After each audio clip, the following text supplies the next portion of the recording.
رحم الله من قرأ الفاتحة.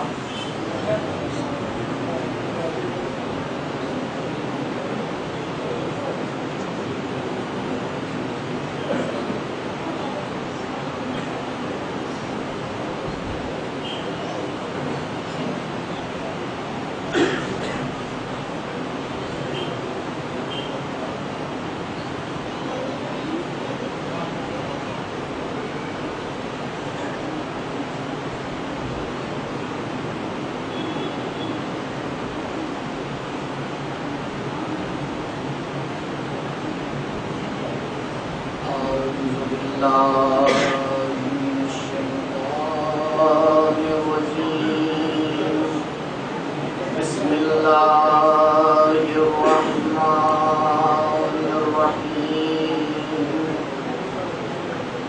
الحمد لله على ما أنعم وله الشكر على ما ألهم وله الثناء بما قدم من عموم نعم ابتداها وسبوغ آلاء أسداها وتمام منن والاها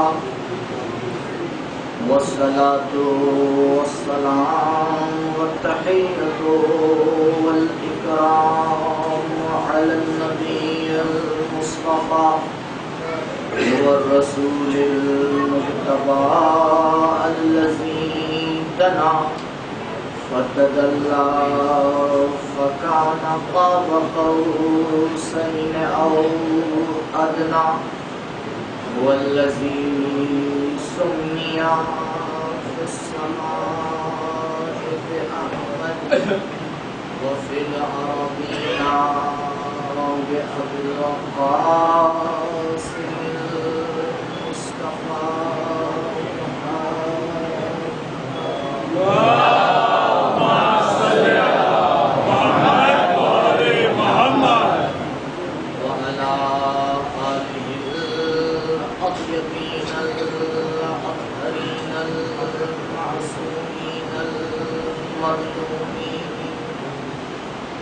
الذين أذهب الله عنهم الرجس وطهرهم تطهيرا.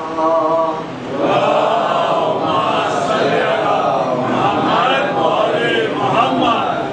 ولعنة الله على أعدائهم وقتلتهم ومنكري فضائلهم ومصائبهم والشاكين فيهم أجمعين. أما بعد فقد قال الله الحكيم في بيانه الكريم. أعوذ بالله من الشيطان الرجيم. لقد كان لكم في رسول الله أسوة حسنة لمن كان يرجو الله واليوم الآخر وذكر الله كثيرا.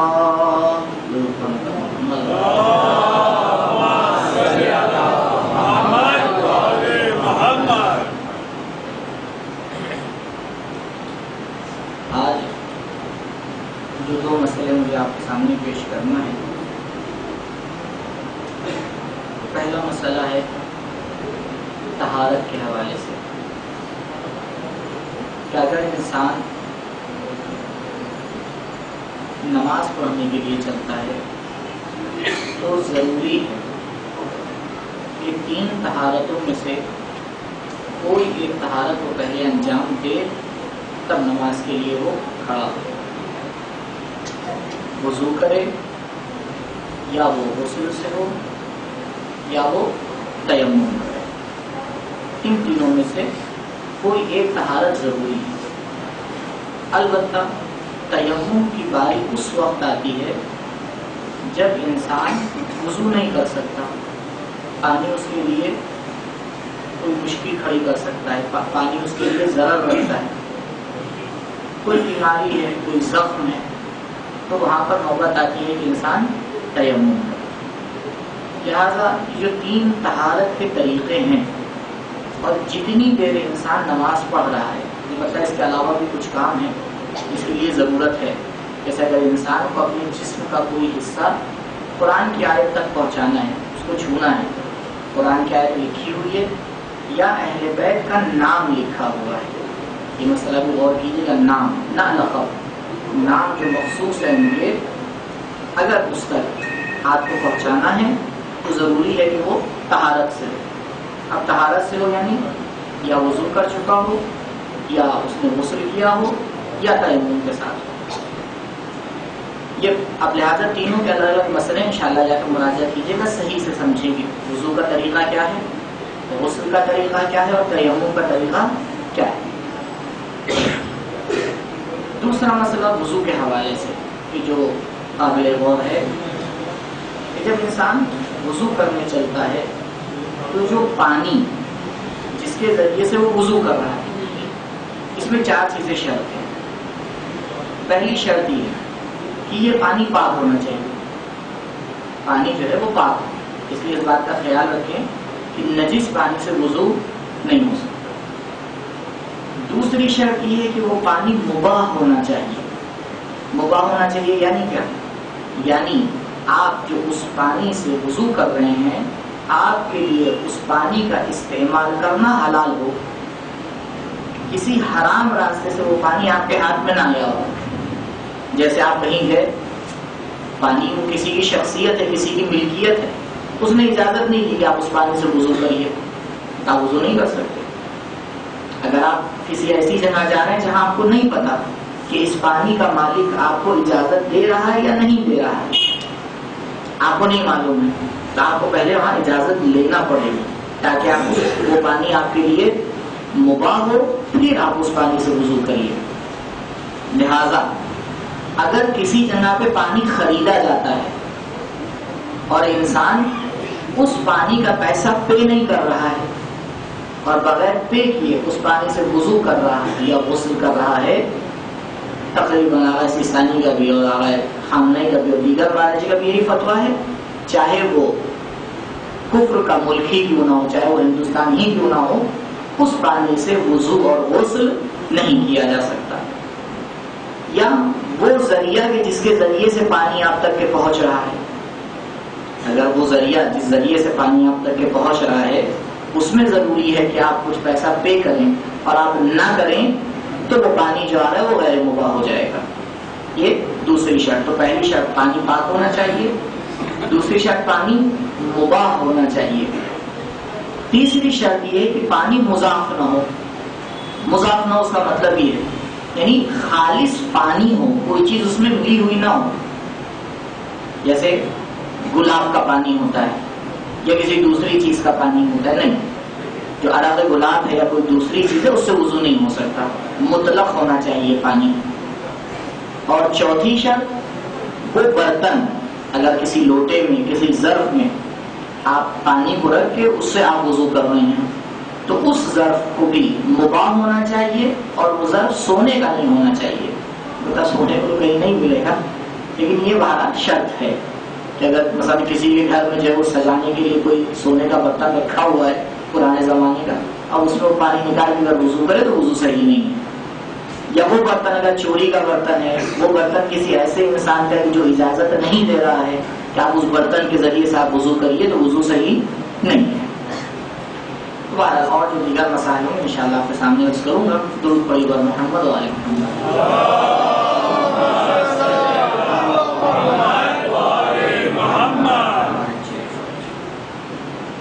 سورہ مبارکہ احزاب کی آیت نمبر 21 کہ جس کے ذیل میں چند باتیں آپ کی خدمت میں اب تک پیش کی کہ جس میں خداوند متعال تاکید کے ساتھ اپنے نبی کو لوگوں کے لیے نمونہ عمل بنا کے پیش کر رہا ہے کہ اے قرآن کے مخاطبین، اے وہ انسان کہ جس نے اپنے آپ کو قرآن کا مخاطب بنایا ہے، اے وہ انسان کہ جو اس بات کو سمجھ چکا ہے کہ اس کی دنیاوی اور اخروی زندگی کی کامیابی قرآن پر عمل کرنا ہے، جب وہ اس لفظ لکم کا مخاطب آگے بنتا ہے اور اس بات کو سمجھ لیتا ہے کہ اب سیرت پیغمبر اور وہ افراد جو مقام اور منزلت میں پیغمبر کی طرح ہیں، ان کی سیرت کے اوپر اس کو عمل کرنا ہے، ان کی سیرت کو اسے نمونہ عمل بنانا ہے، اپنے لیے آئیڈیل بنانا ہے۔ اگر وہ یہ کام کرنا چاہتا ہے تو آئے پہلے پیغمبر کی سیرت کو سمجھے، پہلے اہل بیت کی سیرت کو سمجھے کہ ان کی سیرت ہے کیا۔ اس کے بعد جو آیت ہے اس کا خطاب یہ ہے کہ تم جانتے ہو کون انسان آ کے پیغمبر کی سیرت کو اپنے لیے نمونہ عمل بناتا ہے، کون اہل بیت کی سیرت کو اپنے لیے نمونہ عمل بناتا ہے؟ لمن کانا یرجو اللہ، وہ شخص پیغمبر کی سیرت کو اپنے لیے نمونہ عمل بناتا ہے جو خداوند متعال کو چاہتا ہے۔ یرجو رجا، رجا کہتے ہیں چاہت کو، انسان کے دل کے اندر اگر کسی چیز کی خواہش ہو اس کو کہتے ہیں رجا اور امید۔ جس کو امید ہوتی ہے کس چیز کی؟ اللہ کی۔ جو پانے نکلتا ہے کس چیز کو؟ اللہ کو۔ یعنی اگر اللہ کو پانا ہے، اگر اللہ تک پہنچنا ہے تو سیرت رسول اور سیرت آل رسول کے اوپر عمل کرنا پڑے گا۔ یہ راستہ ہے اللہ تک پہنچنے کا۔ سورہ مبارک انشقاق کی ایک آیت ہے، آیت نمبر 6، یا ایھا الانسان انک کادح الی ربک کدحا فملاقیہ۔ وہ آیت اور یہ جو آیت کا فقرہ ہے سورہ مبارک احزاب کی آیت نمبر 21 کا، دونوں میں ایک بات کو پیش کیا گیا ہے کہ جس کا جواب دیکھنا ہے۔ سورہ مبارک احزاب کی آیت جو سرنامہ کلام ہے، اس میں خداوند متعال یہ نہیں کہہ رہا ہے کہ وہ انسان جو جنت میں جانا چاہتا ہے وہ پیغمبر کی سیرت کو اپنا نمونہ عمل بناتا ہے، وہ انسان جو جہنم کی آگ سے بچنا چاہتا ہے وہ پیغمبر کی سیرت کو نمونہ عمل بناتا ہے، نہیں۔ اسی طرح سورہ انشقاق میں بھی خطاب یہ ہے کہ وہ انسان جو خدا تک پہنچنا چاہتا ہے وہ پیغمبر کے سیرت کو اپنا نمونہ عمل بناتا ہے۔ تو کیا ان دونوں چیزوں میں فرق ہے؟ اگر فرق نہ ہوتا تو خداوند متعال یہاں پر لفظ اللہ لا کے نہ رکھتا۔ لمن کانا، اس انسان کے لیے کہ یرجو اللہ، جو چاہتا ہے کس کو؟ اللہ کو چاہتا ہے۔ اب سورہ انشقاق کی آیت پہ غور کریے، یا ایھا الانسان، اس آیت کے اندر مخاطب کون ہے؟ انسان ہے۔ یا ایھا الانسان انک کادح الی ربک، کادح کہتے ہیں اس چیز کو بھی جو سفر کر رہی ہے، جو چل رہی ہے اور بہت ہی سختی سے اپنے سفر کو پورا کر رہی ہے۔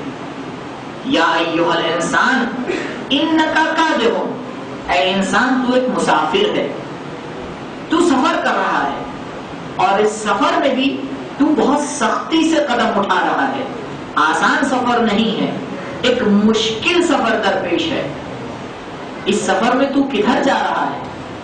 کادح الی ربک، تو اپنے پروردگار کی طرف جا رہا ہے۔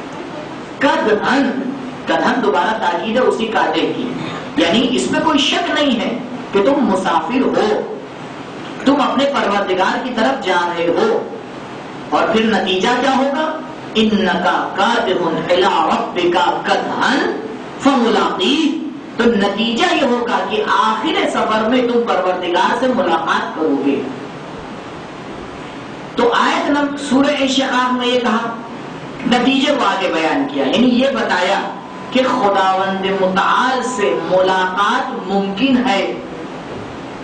سورہ مبارکہ کے حساب میں کہا کہ وہ انسان جو خداوند متعال کی ملاقات کو اپنے دل میں رکھتا ہے وہ اہل بیت کی سیرت کے اوپر عمل کرتا ہے۔ تو پہلے یہ روشن ہو جائے کہ یہ خداوند متعال کی ملاقات ہے کیا؟ کیا خداوند متعال کی ملاقات ممکن ہے یا ممکن نہیں ہے؟ معنی کیا ہے خداوند متعال کی ملاقات کا؟ خداوند متعال کیا کوئی ایسی جگہ ہے جہاں نہ ہو؟ خدا تو ہر جگہ ہے، ہر مکان میں ہے، بلکہ وہ ہر مکان سے عاری ہے، جسم اور جسمانیات سے مبرہ ہے۔ تو خداوند متعال سے ملاقات کا معنی کیا ہے؟ یہ جو ہمیں بلایا جا رہا ہے اور یہ کہا جا رہا ہے کہ انسان آخر میں خداوند متعال سے ملاقات کرے گا، اور اس آیت میں بھی یہ کہا جا رہا ہے کہ جو یہ چاہت اپنے دل میں رکھتا ہے وہ آگے کیا کرتا ہے؟ سیرت پیغمبر اور آل پیغمبر کے اوپر عمل کرتا ہے۔ تو یہ بات تو روشن ہے کہ یہ چاہت اچھی چاہت ہے، یہ چاہت ہر مومن کے دل میں ہونا چاہیے کہ وہ آگے خداوند متعال سے ملاقات کرے۔ البتہ یہ ایک مسئلہ اپنی جگہ کے اوپر ہے کہ ہر شے، چاہے وہ انسان ہو چاہے وہ غیر انسان ہو، چاہے وہ مومن ہو چاہے وہ غیر مومن ہو، آخر کار اس کو خدا سے ملاقات کرنا ہے۔ میں پہلے والے مسئلے کو بیان کروں گا پھر اس کے اوپر آؤں گا۔ تو پہلے اس مسئلے کو بیان کرنا ہے کہ خداوند متعال سے ملاقات کا معنی ہے کیا؟ خداوند متعال انسان کو مسافر بیان کر رہا ہے، یا ایھا الانسان انکا کادح۔ عجیب بات ہے کہ ایک قرآن انسان کو مسافر بیان کر رہا ہے اور اس مسافر نے اس دنیا کو اپنا ٹھکانہ سمجھ لیا ہے۔ قرآن کیا کہہ رہا ہے؟ قرآن یہ کہہ رہا ہے انسان تو مسافر ہے۔ مسافر کی خصوصیت کیا ہوتی ہے؟ مسافر کی صفت کیا ہوتی ہے؟ بھئی مسافر وہ ہوتا ہے کہ جو ضرورت سے زیادہ سامان لے کے نہیں چلتا۔ بھئی یہ بھی رکھ لیجئے، یہ بھی رکھ لیجئے۔ شاید آپ کو تجربہ نہ ہو، ہمیں تجربہ ہے، کیونکہ برابر سفر کرتے ہوئے تھے۔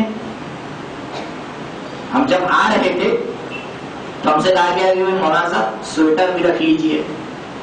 تو ہم نے فون کر کے یہاں پوچھا کہ یہاں کی ہوا ہے کیسی، پتہ چلا بھائی ضرورت ہی نہیں ہے تو اس لیے رکھا، اور اگر لے کے آتے تو پچھتاتے۔ کیوں؟ کیونکہ بھائی ضرورت ہی نہیں تھی اس چیز کی۔ تو پہلے پتہ لگایا کہ اس سفر میں کن چیزوں کی ضرورت ہے، جس چیز کی ضرورت ہے اسے ساتھ لیا جائے گا، جس چیز کی ضرورت نہیں اسے ساتھ نہیں لیا جائے گا۔ تو خداوند متعال انسان کو مسافر کہہ رہا ہے کہ دیکھو یاد رکھنا کہ دنیا تمہارے بسنے کی جگہ نہیں ہے، دنیا ایک ایسی جگہ ہے کہ جہاں تمہیں سفر کر کے نکل جانا ہے، تمہارے بسنے کی جگہ تو کہیں اور ہے۔ تم جاویدہ ہو، تمہیں ہم نے چند سال کے لیے خلق نہیں کیا ہے، 70-80 سال کے لیے خلق نہیں کیا ہے، ہم نے تمہیں ہمیشہ کے لیے خلق کیا ہے، لیکن یہ ہمیشہ زندگی اس وقت تمہیں ملے گی جب تم اس دنیا کی زندگی کو مسافرت کے انداز میں طے کرو گے۔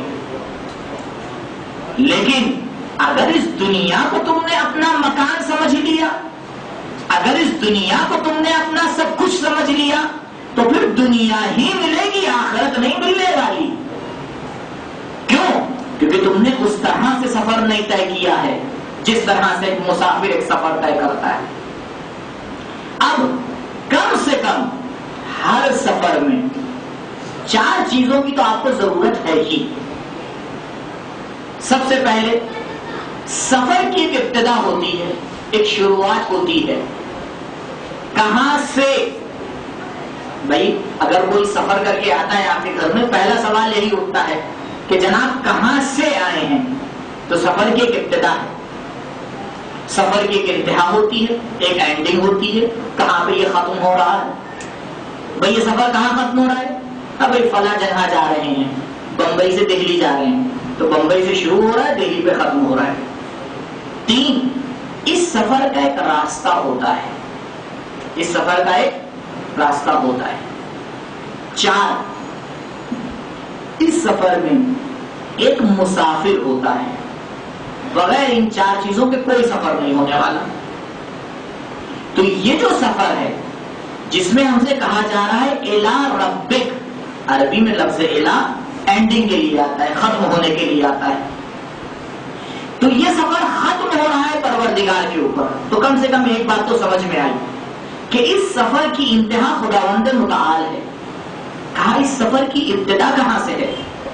کہا اس سفر کی ابتدا خود تم سے ہے۔ یا ایھا الانسان، اے انسان تو خود اس سفر کی ابتدا ہے، تجھے اپنے آپ سے شروع کرنا پڑے گا، تب اس سفر کا تو مسافر بنے گا۔ دوسروں کو دیکھنا لیکن اس وقت جب اپنے آپ کو دیکھ چکنا۔ اسی لیے امر بالمعروف میں پہلی شرط یہ ہے کہ جو امر بالمعروف کرنے جا رہا ہے اسے پتا ہو معروف کہتے کسے ہیں، منکر کہتے کسے ہیں، اچھائی کیا ہے، برائی کیا ہے، تب وہ جا کے امر بالمعروف کر سکتا ہے، تب وہ نہیں انل منکر کر سکتا ہے۔ تو سفر کی ابتدا خود انسان سے ہوتی ہے، سفر کی انتہا خداوند متعال کے اوپر ہے۔ سفر کے راستے کا نام ہے صراط مستقیم، اور اس مسافر کا نام ہے خود انسان۔ لیکن کبھی کبھی سفر میں ایک اور چیز کی ضرورت ہوتی ہے۔ کہا کیا؟ کہا سفر اگر ہم ایک بار طے کر چکے ہیں تو ہمیں راستہ پتا ہوتا ہے، لیکن اگر وہ ہم نے سفر طے نہیں کیا ہے تو ہمیں کسی ہادی کی ضرورت ہوتی ہے جو ہمیں بتائے کہ اس راستے پر چلنا کیسے ہے، اس راستے کے اوپر جو چور اور ڈاکو بیٹھے ہوئے ہیں ان سے بچنا کیسے ہے، اس سفر کے اوپر کیا لے کے جانا ہے، کیا نہیں لے کے جانا ہے، یہ سفر کتنے دن کا ہے، یہ سفر کہاں پر سخت ہے، کہاں پر آسان ہے، اس سفر سے پہلے کیا تیاری کر کے جانا ہے، اس سفر کا انجام کیا ہونے والا ہے۔ ایک ہادی کی ضرورت ہے جو تمہیں بتائے اس مسافرت کو کس طرح سے پورا کرنا ہے۔ خداوند متعال نے اس ہادی کا انتظام کر دیا۔ کہا دیکھو مسافر تم خود ہو، سفر تم سے شروع ہوگا، صراط مستقیم پر چلنا ہے اور ہم تمہاری انتہا ہے، ہم تک تمہیں پہنچنا ہے۔ ہاں اس کام کو پورا کرنے کے لیے میں اتنی ہدایت کا انتظام کر دوں گا کہ اب قیامت کے دن کوئی انکار نہ کر پائے گا۔ انا ہدیناہ السبیل، انا ہم نے انسان کو ہدایت کا راستہ دکھایا، اما شاکرا و اما کفورا۔ اب چاہے اس ہدایت کے راستے کے اوپر گامزن ہو کے خدا کا شکر ادا کرے یا اس کی مخالفت کر کے کافر بن جائے۔ تو یہ ایک سفر کی پوری داستان ہے، لیکن اس سفر کی انتہا کہاں ہو رہی ہے؟ خداوند متعال کے اوپر۔ اب دیکھیں کس طرح سے اس سفر میں خدا کو چاہا جاتا ہے۔ تو کچھ ہدایت کے لیے چیزیں بھیجی، ابھی انشاءاللہ میں اس کو بیان کروں گا کہ وہ کون سی چیزیں جو ہدایت کے لیے بھیجی ہیں۔ اس سفر کی کامیابی کا مطلب کیا ہے؟ کامیابی کا مطلب یہ ہے کہ انسان خدا تک پہنچ جائے۔ اگر انسان مقصد تک پہنچ گیا تو اس کا مطلب یہ ہے کہ وہ کامیاب ہو گیا۔ کیسے خدا تک پہنچا جائے؟ خداوند متعال تو مکان نہیں رکھتا، خداوند متعال تو کسی جگہ کے اوپر نہیں ہے، یہ کوئی زمینی سفر تھوڑی ہے کہ آپ ایک جگہ سے اٹھیے اور دوسری جگہ کے اوپر پہنچ جائیے۔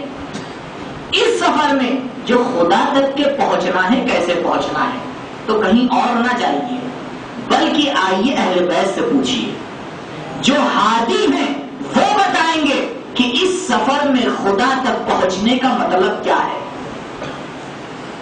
چھٹے امام جعفر صادق علیہ السلام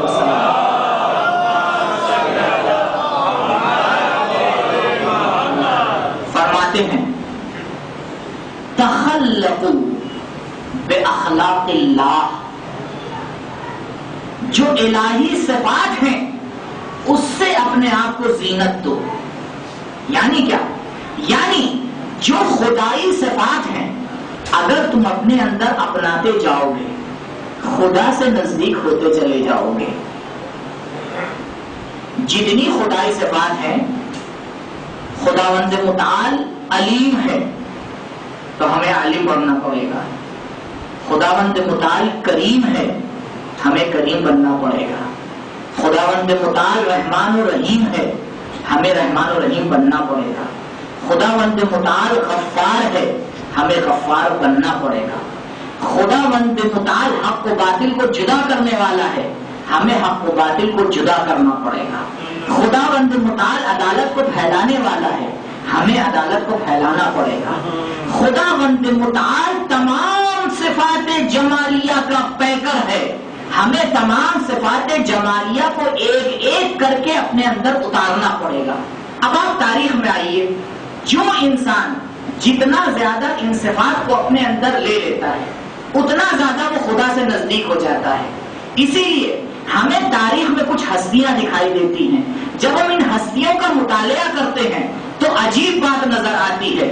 یہ ہستیاں اپنے آپ کو خداوند متعال سے اتنا نزدیک کر لیتی ہیں، اس کی صفات کو اپنے اندر اتنا اجاگر کر لیتی ہیں کہ ہاتھ ان کا چل رہا ہوتا ہے اس کو ید اللہ کہا جاتا ہے، آنکھیں ان کی دیکھ رہی ہوتی ہیں اس کو عین اللہ کہا جاتا ہے، کروٹ یہ لے رہے ہوتے ہیں ان کو جنب اللہ کہا جاتا ہے.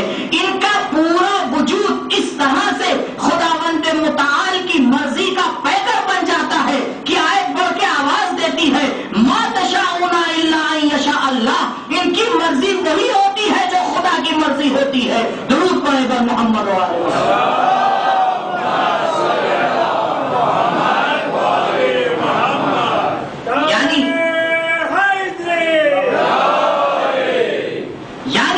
جو مقصد تھا اس مقصد کو پورا کر کے دکھا دیا. کہا ہم اس طرح سے اس مقصد کو پورا کریں گے کہ تو صحیح جو عام انسان ہوگا جو غور نہیں کرے گا ہمارے اوپر خدائی کا رشک ہو جائے گا، وہ بھول جائے گا خدا کسے کہتے ہیں، غلطی میں ہمیں خدا کہہ بیٹھے گا. اس طرح سے صفات الہیہ کو آگے اپنے اندر پیش کیا. کہا اگر یہ کرو گے تو ہوگا کیا، نشانی کیا ہے، کس طرح سے سمجھ میں آیا کہ تم خدا کو چاہ رہے ہو. کہا پتا ہے یبن آدم، حدیث قدسی ہے، یبن آدم اے انسان کن مثلی، یبن آدم تو میری مثل بن جا. فانا سمعک و بصرک، اگر تو میری مثل بن جائے گا تو میں تیرا ہاتھ بن جاؤں گا، میں تیری آنکھ بن جاؤں گا، میں تیرا کان بن جاؤں گا. غور کیجئے گا قرآن نے مثل کا انکار کیا ہے، مثل کا انکار نہیں کیا ہے. لیسا کمثلہ شیء، کوئی چیز خدا کی مثل نہیں ہے اور نہ ہی کسی نے خدا کو پہچانا ہے. محال ہے کوئی ذات خدا کو پہچان سکے، کوئی بھی علی الاطلاق مطلقہ. کائنات میں کوئی ایک ذات ایسی نہیں ہے جو جس طرح سے خدا ہے اس طرح سے خدا کو پہچان لے. یہاں تک کہ نبی اکرم محمد مصطفیٰ صلی اللہ علیہ وسلم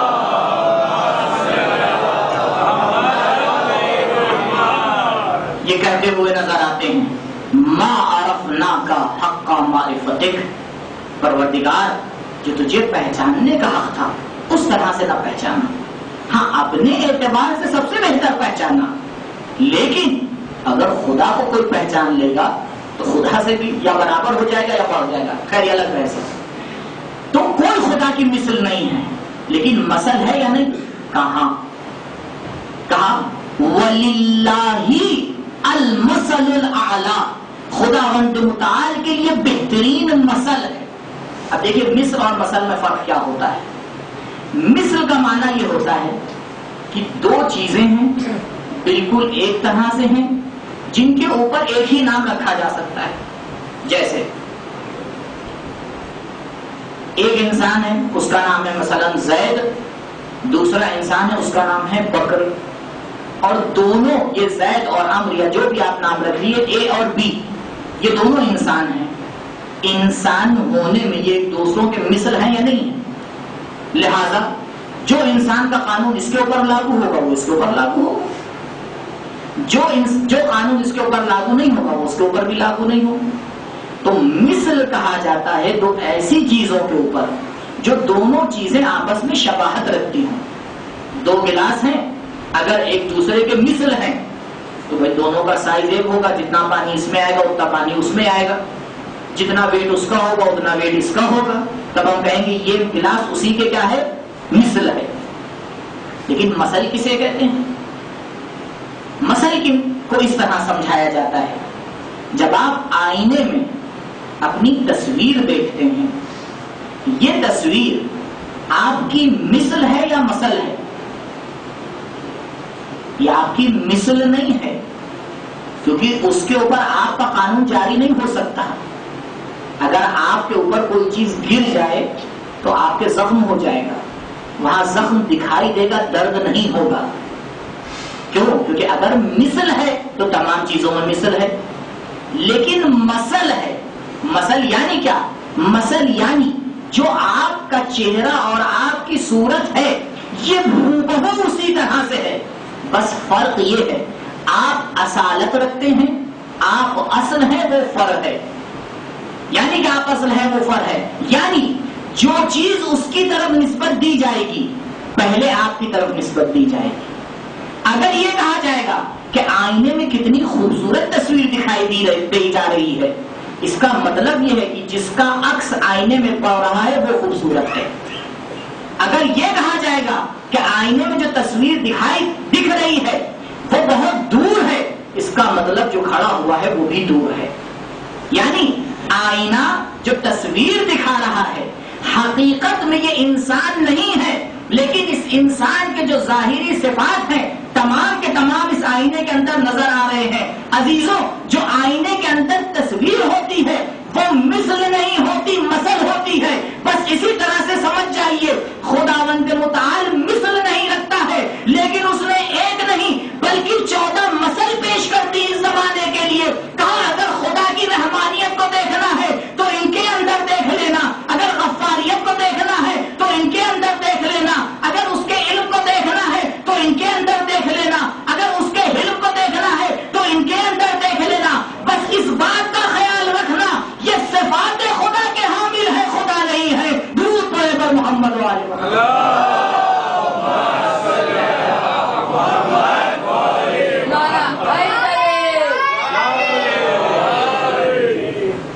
اسی لیے صفات خداوند متعال بالذات خداوند متعال کی ہیں، بالعرض اپنے مثل کو عطا کرتا ہے۔ کہا یہ الگ بات ہے کسی کو ہم ایک صفت دیتے ہیں، کسی کو ہم 2 صفت دیتے ہیں، کسی کو 3 صفات عطا کرتے ہیں، کوئی اور محنت کرتا ہے اس کو اور زیادہ صفات عطا کرتے ہیں۔ جس کو جتنی زیادہ صفات عطا کی ہیں وہ اتنا ہم سے قریب ہے۔ اب یہ طے کرنا آسان ہو جائے گا، تم انسانوں کے اندر تلاش کر لینا جس میں ہماری صفات زیادہ نظر آئے، اس کو سمجھ لینا وہ ہم سے نزدیک ہے۔ جو خدائی صفات سے دور ہو وہ خود خدا سے بھی دور ہوگا۔ اب سمجھنا آسان ہو گیا۔ خدا کو پانے کا مطلب یہ ہے کہ خدائی صفات انسان اپنے اندر اجاگر کرے۔ ہم اور آپ کسے انسان کہتے ہیں؟ ہر دو پیر پر چلنے والے کو جو عقل رکھتا ہے اسے انسان کہتے ہیں۔ قرآن کسے انسان کہتا ہے؟ کیونکہ جب تک یہ مسئلہ روشن نہیں ہوتا، مثل کا مسئلہ روشن نہیں ہوتا، کیونکہ اکثریت قرآن کی ڈیفینیشن سے انسان نہیں ہے۔ سورہ مبارک رحمان آپ نے تلاوت کیا ہوگا، بتا این ممکن ہے کہ جب کوئی اس دنیا سے جاتا ہے اسی وقت ہمیں خیال آئے کہ سورہ کی تلاوت کرنا ہے۔ بعض چیزوں کا ہمارے معاشرے میں لنک بن گیا ہے۔ اگر سورہ یاسین کسی کے گھر سے سنائی دے تو انا للہ فوراً پڑھ دیتے ہیں۔ قرآن آیا ہے زندگی بخشنے کے لیے، اس کو نشانی بنا دیا ہے مرنے کے لیے۔ سورہ رحمان کی جو شروع کی 2-3 آیتیں اس پہ غور کریے. اس سے پہلے بات کا خیال رہے کہ جس طرح قرآن معجزہ ہے، قرآن کے سوروں کی ہر آیت معجزہ ہے، ہر آیت کی ترتیب معجزہ ہے. یہ خیال خام ہے کہ کوئی یہ سوچے کہ قرآن نبی کے زمانے میں جمع نہیں ہوا تھا. کیسے ممکن ہے؟ وہ نبی جو زندگی کے چھوٹے چھوٹے مسائل بیان کر کے جا رہا ہے، وہ قرآن جیسی کتاب کو جمع کیے بغیر ایسے ہی چھوڑ کے چلا جائے؟ جس نبی کو اہل بیت نے ہمیں پہچانوایا ہے وہ ایسا انسان ہے کہ جو مدینۃ العلم ہے، علی جیسا انسان اس کا دروازہ ہے. کیسے ممکن ہے کہ قرآن کو بغیر جمع کیے چلے گئے وہ حضور؟ جمع کیا پوری ترتیب کے ساتھ. لہذا جو قرآن ابھی ہمارے پاس موجود ہے عیناً وہی قرآن ہے جو رسول کے پاس تھا. اور اس کی دلیل یہی ہے کہ اہل بیت نے اسی قرآن کے اوپر عمل کیا ہے، کوئی نیا قرآن نہیں لے کے آئے. ہاں وہ جو کہا جاتا ہے کہ مولا کائنات علیہ الصلوۃ والسلام نے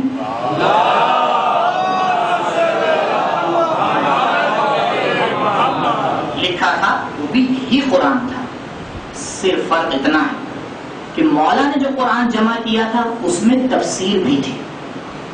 اس میں ہر آیت کے پاس لکھا تھا کہ یہ آیت کہاں نازل ہوئی، کس کی شان میں نازل ہوئی، اس لفظ کی تفسیر کیا ہے، اس لفظ کا مطلب کیا ہے.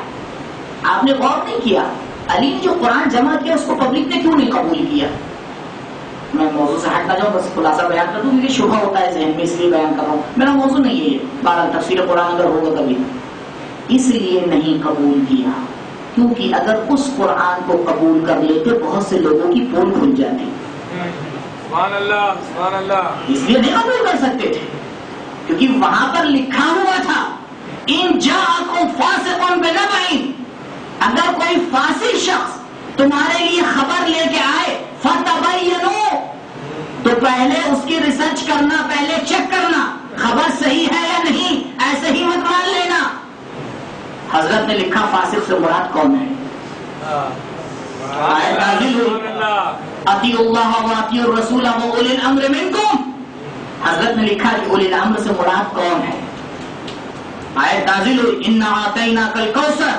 حضرت نے لکھا کوثر سے مراد کون ہے. آیت نازل ہوئی انا انزلناہ فی لیلۃ القدر. لیلۃ القدر سے مراد کون ہے. یہ تمام باتیں اس کے اندر حضرت نے درج کی. اس قرآن کو کیسے لیا جا سکتا تھا؟ اگر اس قرآن کو لینا ہی ہوتا تو پہلے علی کو خلافت دیتے. لہذا حضرت نے کہا کہ اب تم اس قرآن کو نہیں دیکھ پاؤ گے. جب وہ آخری حجت ظہور کرے گی تب یہ قرآن تمہارے سامنے آئے گا. حجت امام زمانہ بلند تر صلوات.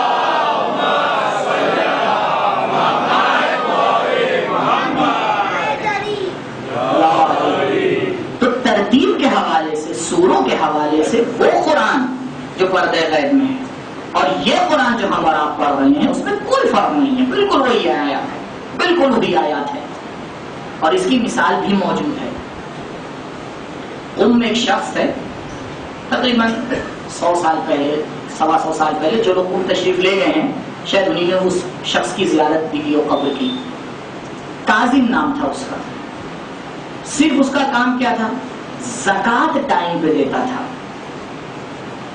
کسان تھا، جب بھی فصل کٹتی تھی تو زکوٰۃ ٹائم پہ دیتا تھا.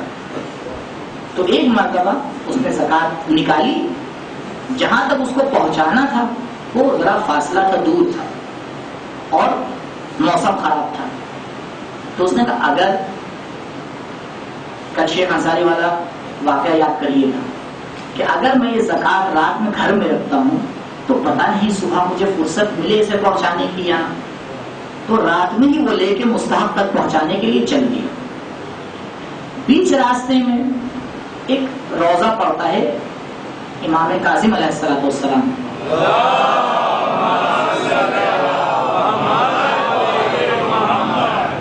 انپڑھ آدمی ہے، الف بے بھی نہیں جانتا. اگر آپ اس کے ہاتھ میں کتاب دے دے تو الٹی پکڑ لے گا، اسے کیا پتا سیدھا کدھر الٹا کدھر. تو جب رات میں بارش زیادہ ہونے لگی تو اس نے کہا میں یہاں بارگاہ میں جو ہے قبر کے اوپر جو کچھ بنا ہوا ایک سائبان، اس کے نیچے رک جاتا ہوں، جب بارش کم ہوگی تو یہ زکات پہنچا دوں گا۔ تو وہ وہاں سو گیا۔ جب سو کے اٹھا تو وہاں چاروں طرف آیات قرآن لکھی ہوئی تھی۔ اس کو تعجب ہوا، وہ آیات قرآن خود بخود پڑھنے لگا۔ آیت اللہ مکارم کا نام آپ نے سنا ہوگا، آیت اللہ مکارم نے اس کو دیکھا ہے۔ جب اس کے سامنے کوئی کتاب دی جاتی تھی تو وہ بتا دیتا تھا کہ دیکھو یہ قرآن کی آیت ہے، یہ قرآن کی آیت نہیں ہے۔ اس سے شروع سے آخر تک قرآن پڑھایا گیا، اسی قرآن کی اس نے تلاوت کی۔ اگر قرآن کی حقیقت کچھ اور ہوتی تو اس کو کوئی دوسرا قرآن سکھایا جاتا۔ یہ دلیل ہے اس بات کے اوپر کہ یہ قرآن وہی قرآن ہے۔ جو بعض اوقات ہم لوگوں کے درمیان ایک شبہ ایک شوشہ چھوڑ دیا جاتا ہے کہ نہیں قرآن کچھ اور ہے، نہیں، وہی قرآن ہے عیناً حرف بحرف۔ کربلائی کاظم، اس کا نام پڑ گیا تھا کربلائی کاظم۔ قم قبرستان ہے قم 9، وہاں انشاءاللہ آپ آئیے گا تو زیارت میں جائیے گا، بہت بڑا بورڈ لگا ہوا ہے۔ تو جو عالم معنی میں اس کو قرآن سکھایا گیا تو یہی قرآن ہے جو ہمارے اور آپ کے ہاتھ میں ہے۔ تو قرآن معجزہ ہے، اس کی ترتیب معجزہ ہے، اس کی آیات معجزہ ہے۔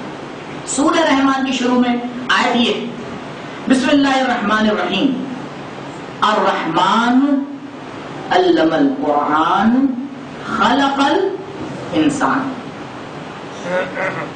رحمان نے انسان کو خلق کیا، خلق الانسان،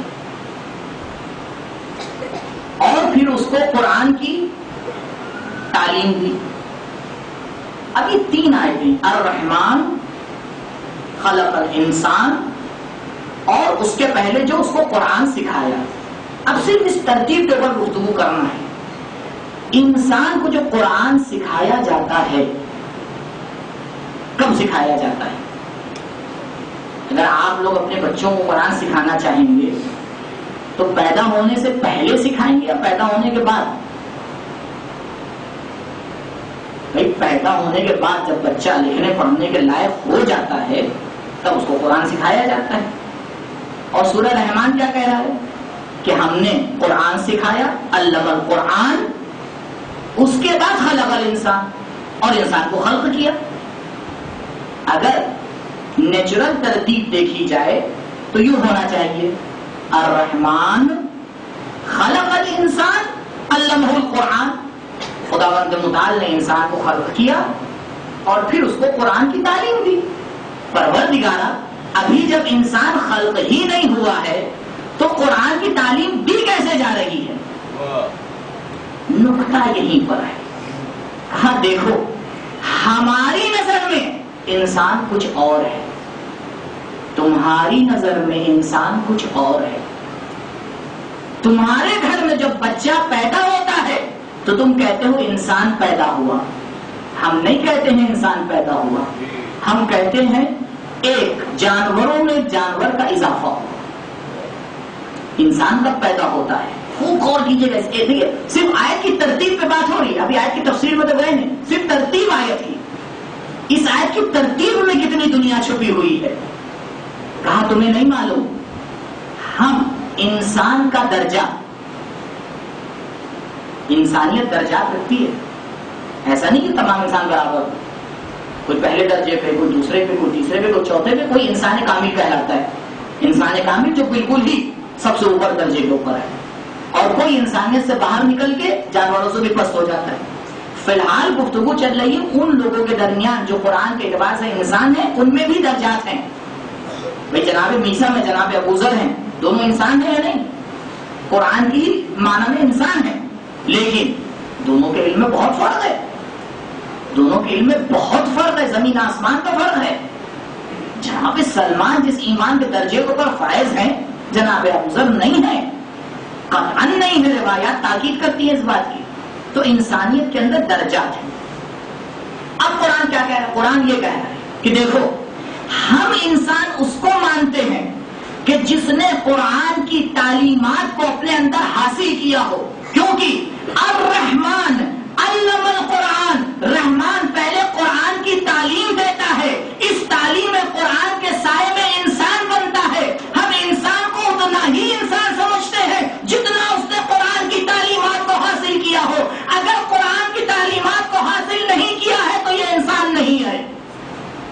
انسان وہی ہے جو قرآن کی تعلیمات کو حاصل کر لے. اسی لیے قیامت کے دن آواز دی جائے گی اقرا فرقا.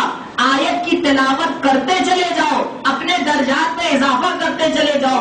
پروردگارا آیت تو ہمیں یاد نہیں ہے, کہا وہی آیت تمہیں یاد رہے گی جس پر زندگی میں تم نے عمل کیا ہو. اگر آیت نازل ہو رہی ہے وَيُطْعِمُونَ الطَّعَامَ عَلَىٰ حُبِّهِ مِسْكِينًا وَيَتِيمًا وَأَسِيرًا, اگر خدا کی راہ میں کچھ بخشا ہوگا تو اس آیت کے اعتبار سے تم انسان بن جاؤ گے, نہیں تو انسانیت کے دائرے سے باہر نظر آؤ گے. درود پڑھے پر محمد والے.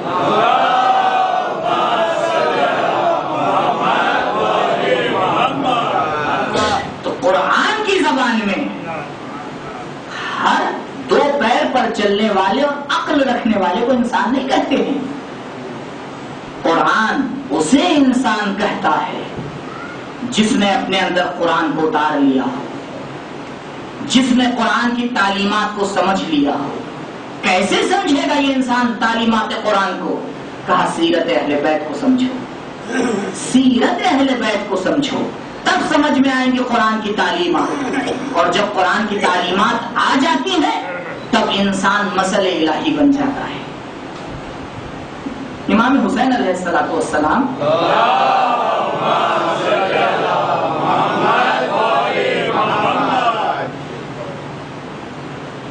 کل میں نے ایک واقعہ پیش کیا تھا, ایک دوسرا واقعہ, ایک امام کا واقعہ بیان کرتا ہوں اور ایک عالم کا واقعہ, کیونکہ تیسرے امام کے واقعہ بہت کم بیان کیے جاتے ہیں, اس لیے کوشش کرتا ہوں ایسے اماموں کا واقعہ بیان کروں کہ جو آپ لوگوں نے کم سنے ہیں. کیونکہ مسئلہ یہ ہے, شاید یہ میری بات کچھ تلخ ہو آپ کے لیے, لیکن بات حقیقت ہے. بات یہ ہے 57 سال کے امام حسین علیہ السلام کو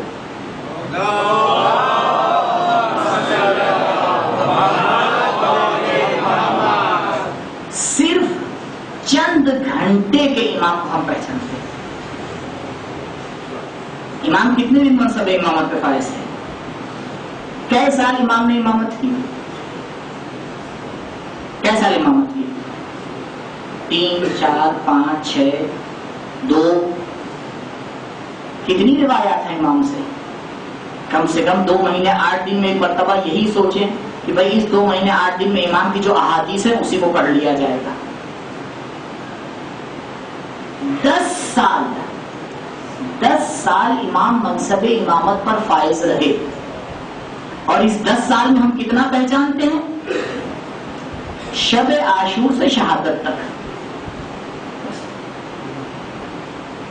شاید 24 گھنٹے بھی نہیں ہوئے, اتنا ہم جانتے ہیں. اب اتنا بھی کیا, وہ بھی ظاہری طور کے اوپر. حقیقت انسان کامل کیا ہے؟ حقیقت سید الشہداء کیا ہے؟ امام حج پہ جا رہے ہیں. کتنے حج کیے امام نے؟ 25 حج کیے ہیں امام نے, جس میں زیادہ تر پیدل ہیں. ایک خطبہ ہے امام کا مینا میں, ایک امام کا چھوٹا سا کرشمہ ہے دعائے عرفہ. ایک بار دیکھیے کیا ہے وہ دعا. وہ دعا انسان کو انسان بنا دیتی ہے. جو ہم اور آپ کہہ رہے ہیں جسے انسان, اسے قرآن کی زبان میں انسان بنا دیتی ہے.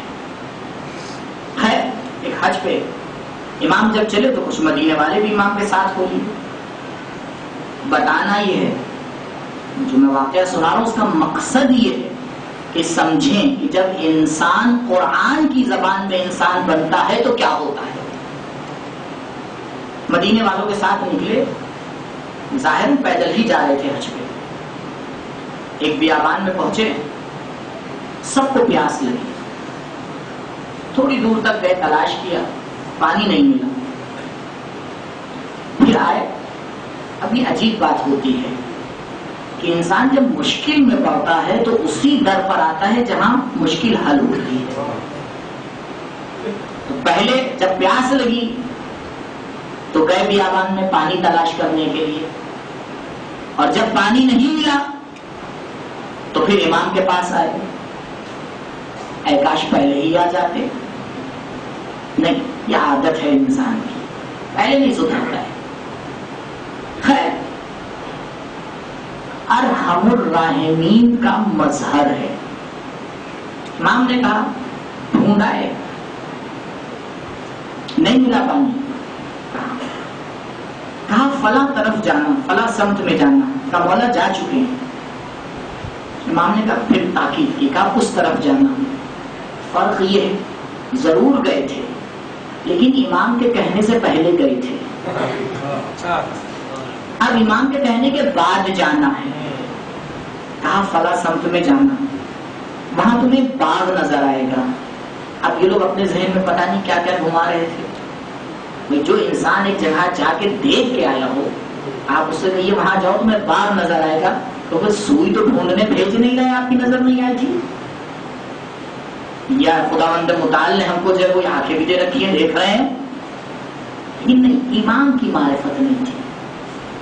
کہاں جانا, وہاں ایک باغ نظر آئے گا, باغ کے اندر چلے جانا, دروازہ کھلا ہوگا, وہاں پانی کا ایک چشمہ ہوگا, اس چشمے سے پانی نکالنا, پانی لے کے آنا. وہاں ایک ہرن ہوگا, اس ہرن کو لے کے آنا, اسے ذبح کرنا اور کھانا بنانا. لیکن خیال رکھنا اس کی ہڈیوں کو مت توڑنا, ہڈیاں جیسے ہی ویسے ہی رہیں. خیر یہ بات کو سنا اور چل دیے.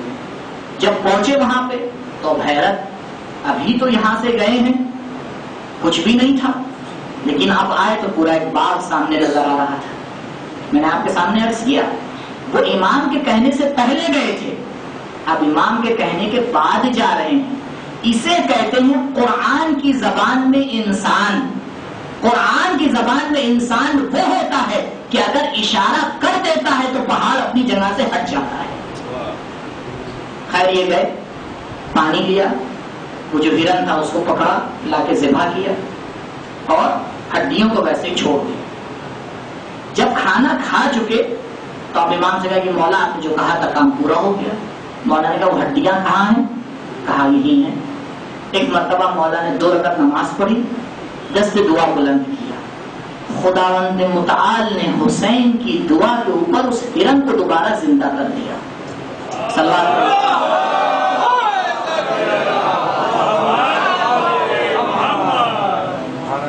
یعنی مردے کو زندگی دینے کا کام خدا نے انسان کامل کے ہاتھ میں کیسے دیا؟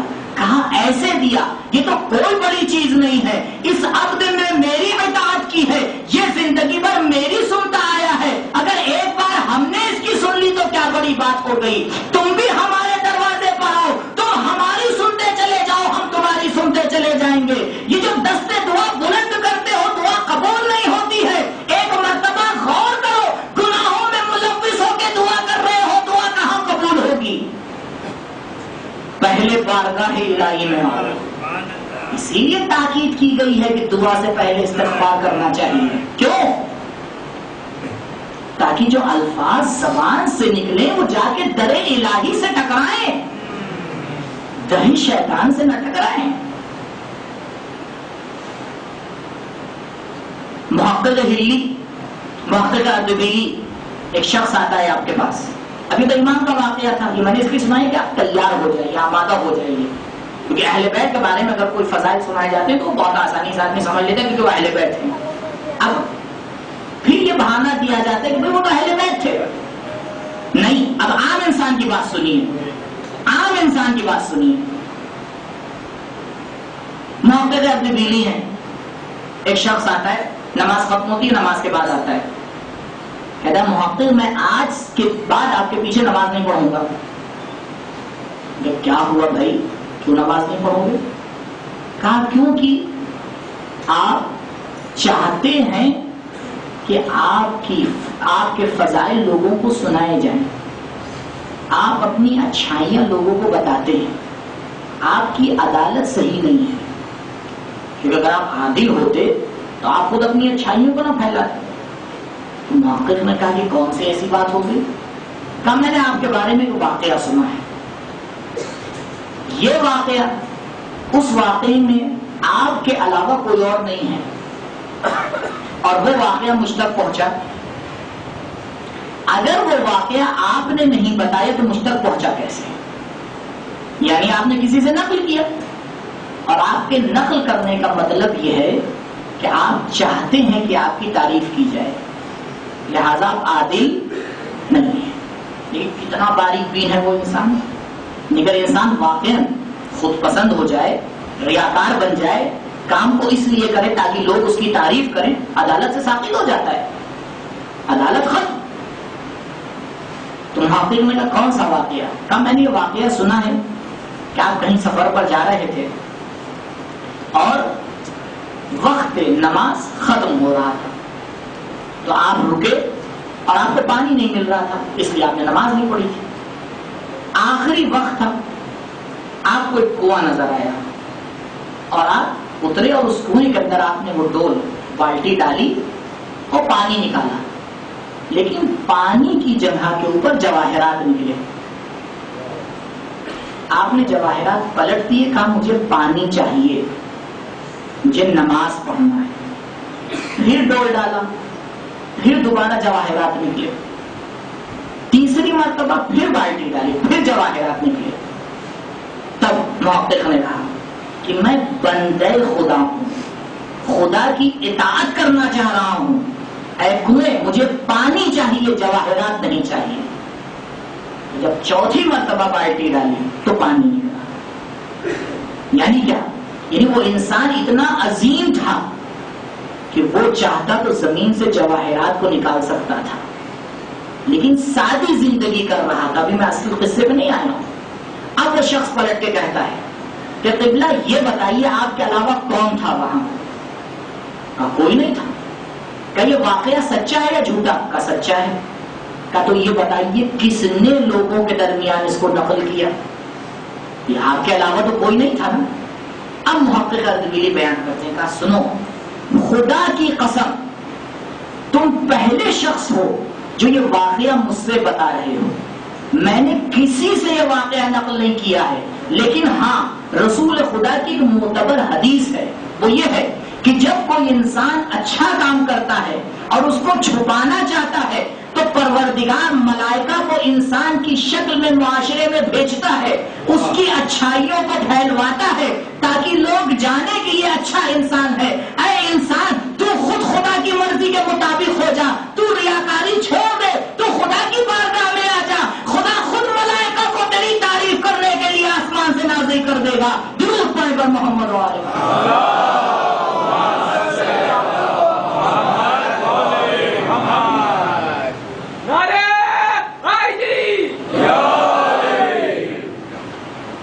من کانا لمن کانا یرجو اللہ، وہ انسان جاتا ہے سیرت اہل بیت کی طرف کہ جو خدا کو چاہتا ہے، اور خدا کو کیسے چاہتا ہے؟ جب خدائی صفات کو اپنانا چاہتا ہے، جب خدائی صفات کو اپنے اندر اجاگر کرنا چاہتا ہے، اسے کہتے ہیں وہ انسان کہ جو خدائی صفات کو اپنے اندر لانے کی کوشش کر رہا ہے۔ اور اس کا راستہ کیا ہے؟ اس کا راستہ یہ ہے کہ سیرت کے اوپر چلے۔ جب ہم سیرت کے اوپر نظر ڈالیں، بس میں سیرت کی طرف ایک ہلکا سا اشارہ کروں، انشاءاللہ روز ایک سیرت آپ کے سامنے بیان کروں گا۔ پہلی سیرت اہل بیت کی، پہلی اور سب سے اہم سیرت کہ جس کے سائے میں دوسری سیرتیں آتی ہیں۔ میں نے کل آپ کے سامنے بیان کیا تھا کہ سیرت میں اور تاریخ میں فرق ہے۔ سیرت یعنی طریقہ، زندگی کا طریقہ، وہ قانون جس قانون کے سائے میں زندگی گزاری جاتی ہے۔ آپ پوری زندگی اٹھا کے دیکھ لیں، تعقل، یہ سیرت اہل بیت ہے۔ یعنی کیا تعقل؟ عقل کے حکم پر لبیک کہنا۔ کہا اگر عقل کے حکم پر لبیک کہیں گے تو بہت جگہ نقصان ہو جائے گا۔ کیا ہوتا ہے؟ کہا اگر عقل کے حکم پر لبیک کہیں گے تو بہت سی جگہ سچ بولنا پڑے گا۔ کہا بولنا پڑے۔ کہا اگر عقل کے حکم کے اوپر لبیک کہیں گے تب تو موحد کامل بننا پڑے گا۔ کہا یہی تو ہم چاہتے ہیں، یہی تو ہم چاہتے ہیں۔ کتاب اصول کافی آپ نے نام سنا ہوگا، ایسی مشہور کتاب ہے، شاید ہی کوئی شیعہ ہو جس نے نام نہ سنا ہو۔ اسلام میں توحید سے بڑھ کر کوئی مسئلہ نہیں ہے، سب سے عظیم مسئلہ کون سا ہے؟ توحید کا ہے، جس کے اوپر پورا اسلام ٹکا ہوا، پوری شریعت ٹکی ہوئی ہے۔ شیخ کلینی علیہ الرحمہ جب اپنی کتاب اصول کافی کو لکھنا شروع کرتے ہیں تو پہلے توحید کا چیپٹر نہیں کھولتے ہیں، پہلے عقل اور جہالت کا چیپٹر کھولتے ہیں۔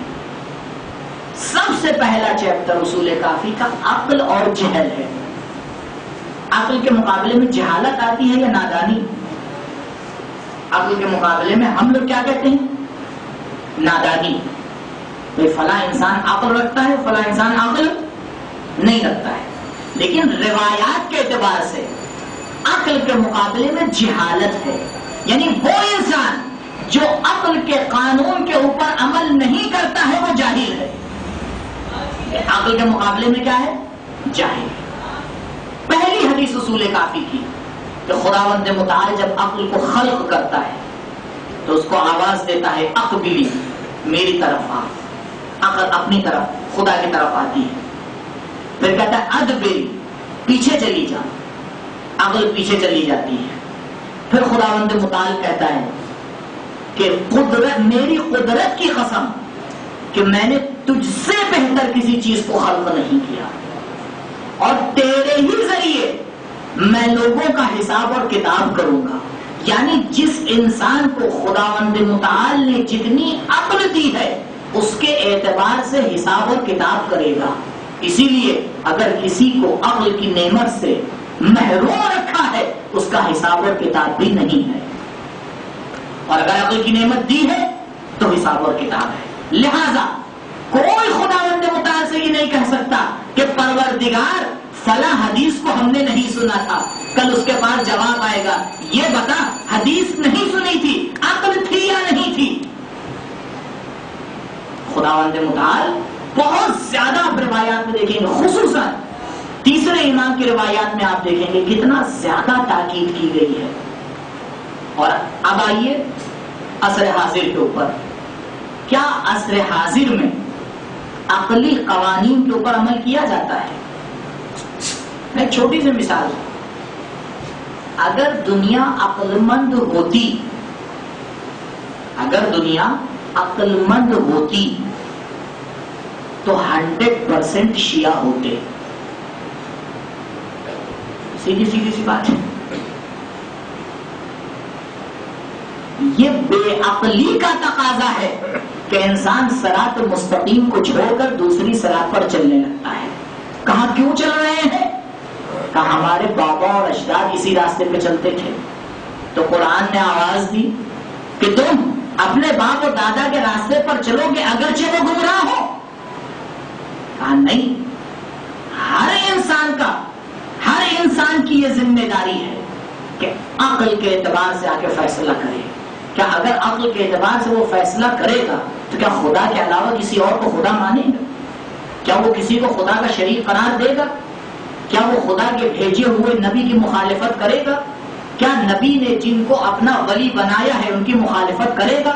کہا نہیں، یہ تمام اصول عقلیہ ہیں، یہ اولو الالباب کے لیے ہیں، تم اس لیے پیروی نہیں کرتے ہو کیونکہ اس کے اوپر غور نہیں کرتے۔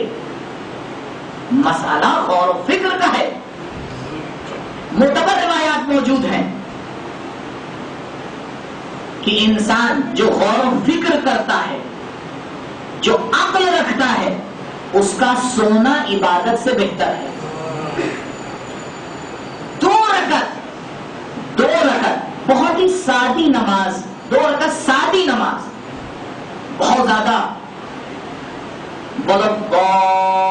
ضالین یہ والی نہیں، بہت ہی سادی نماز، 2 رکعت نماز جو عقل مند انسان پڑھتا ہے 70 اس رکعت سے بہتر ہے جو بے عقل پڑھتا ہے۔ اکثر عبادت ابی ذر تفکر عبادت ہے، غور و فکر کرنا عبادت ہے۔ سورہ آل عمران میں 200 آیتیں ہیں، آخری کی جو 3 آیتیں ہیں جو نماز شب سے پہلے پڑھی جاتی ہیں، جا کے ان آیات کا مطالعہ کیجئے۔ اِنَّ فِي خَلْقِ السَّمَاوَاتِ وَالْأَرْضِ وَاخْتِلَافِ اللَّيْلِ وَالنَّهَارِ لَآيَاتٍ لِأُولِي الْأَلْبَابِ۔ الذین یذکرون اللہ قیاما وقعودا وعلی جنوبہم یتفکرون، کہ وہ لوگ جو آیات الہیہ کے اندر غور و فکر کرتے ہیں، سوچتے ہیں، سمجھتے ہیں۔ آج کی بھاگتی دوڑتی ہوئی زندگی میں ہمارے پاس سوچنے کی فرصت ہی کہاں ہے؟ کتنا وقت ہم اپنی زندگی میں دیکھتے ہیں اپنے بارے میں سوچنے کے لیے؟ بتائیے ذرا، 24 گھنٹے میں 24 منٹ ہم نکالتے ہیں کہ بیٹھ کے سوچیں کہ ہم ہیں کیا؟ رحم اللہ عمران، مولا کائنات کی حدیث ہے۔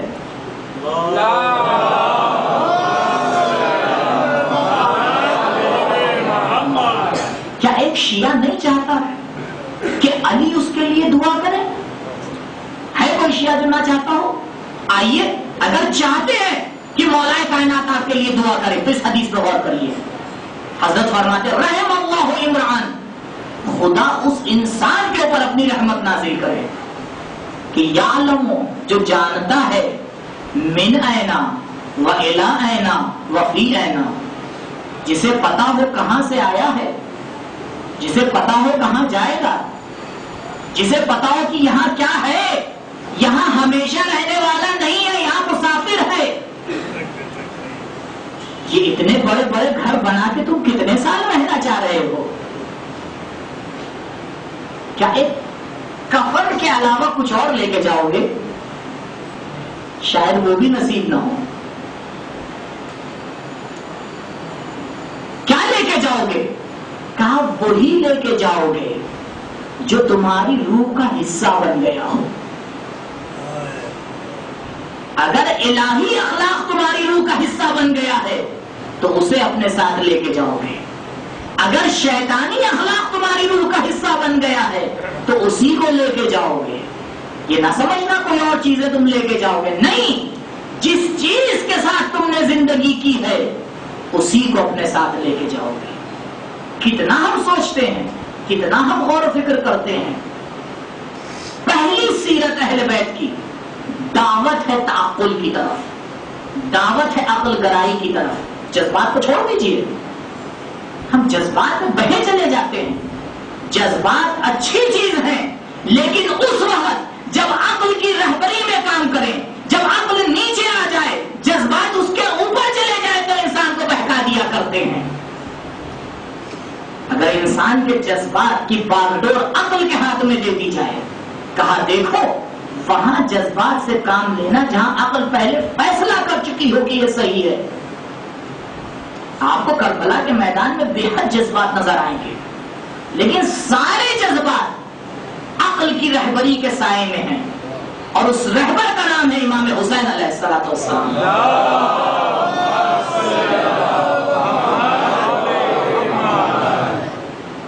ہاتھوں برہانکم ان کنتم صادقین، بار بار قرآن دعوت دے رہا ہے کہ اگر تم سچے ہو، اپنی باتوں میں سچ کہہ رہے ہو تو دلیل پیش کرو، آگے آؤ بیان کرو۔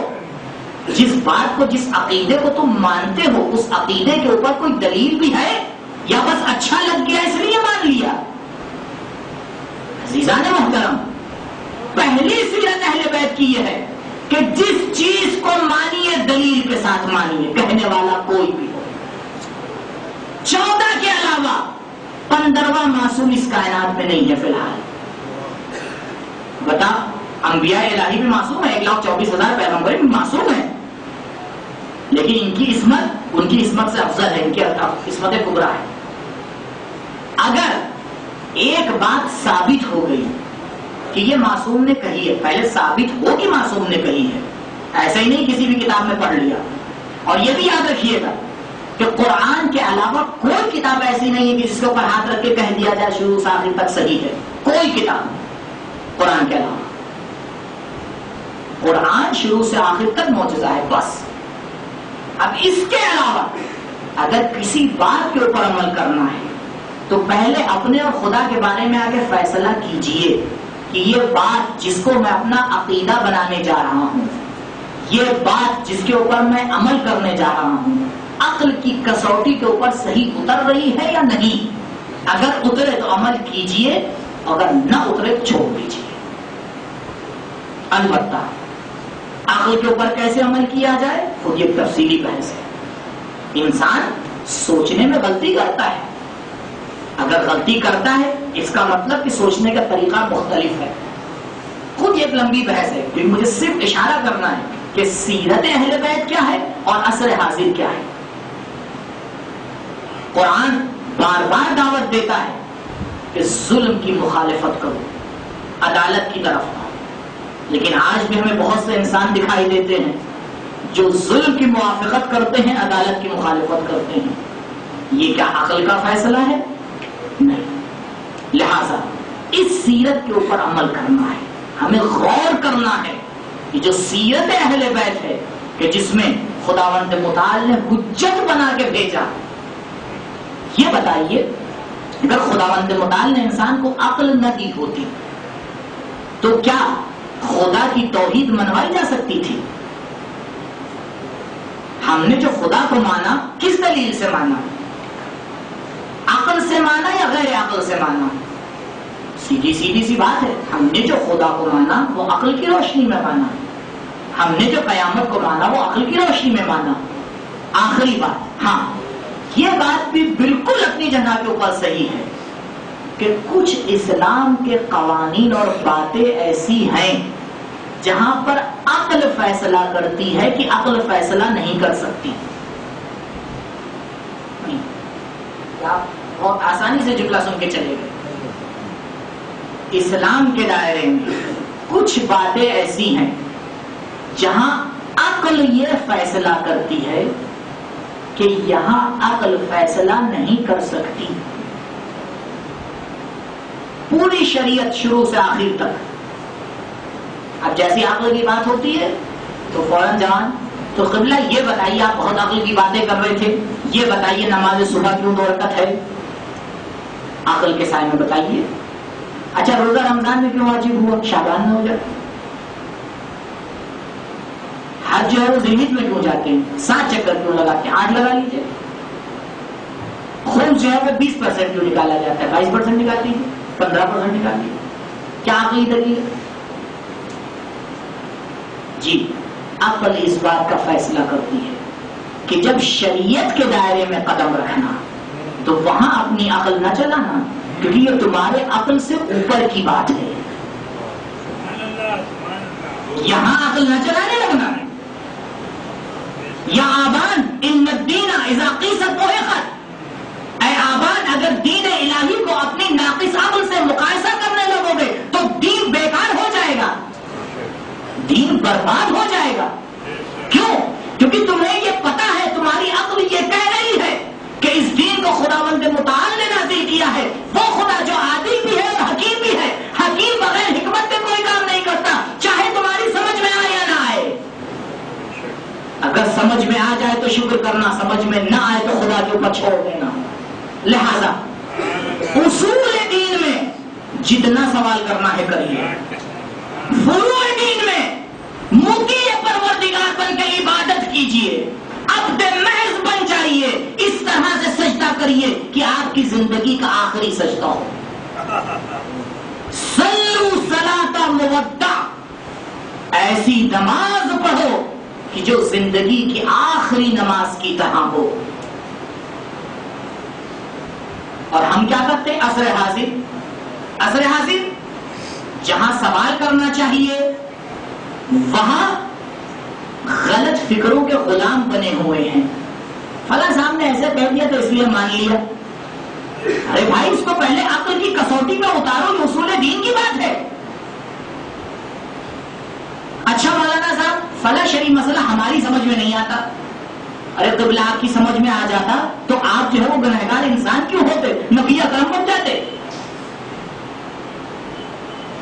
یہ ہے عصر حاضر، جہاں عقلی سوالات چھیڑنا چاہیے وہاں عقل کو بند کر کے رکھ دیا ہے، اور جہاں خدا کہہ رہا ہے چپ چاپ اطاعت کرو وہاں پہ روز نئے نئے سوال آ رہے ہیں۔